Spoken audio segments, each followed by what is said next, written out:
Let's continue reading through the book of Galatians today in chapter 6, verses 1 to 5.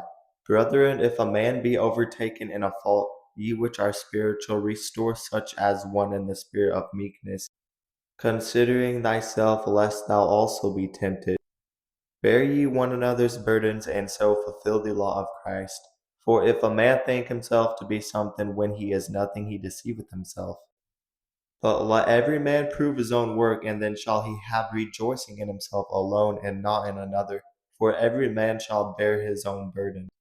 In the book of Galatians, Paul was addressing the church of Galatia and some of those who were falling into works of the law and being led astray by Judaizers. And although he called them foolish, he also tried to restore them in the spirit of meekness, like verse 1 says, as he reminded them that they are children of God, that they are heirs of God, and of the grace of God. And that is why verse 2 says, Bear ye one another's burdens, and so fulfill the law of Christ. It is by our love for one another that people know we are his disciples. And although these people may be grown in the Spirit and they might be able to correct one another, they also have to be aware and not deceive themselves. As true believers, yes, they can be led astray by false doctrine and works of the law, believe it or not.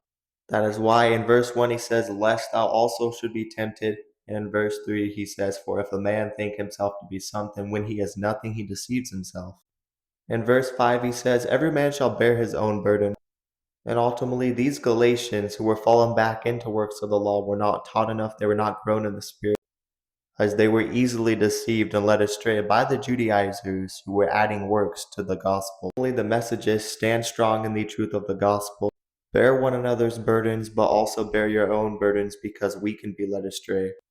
And we have our own responsibilities to deal with as a Christian. And no, by no means am I saying if you fall away or fall into false doctrine, you lose salvation, because the Lord knows who is his. And 2 Timothy 2:13 says, If we believe not, yet he abideth faithful, he cannot deny himself.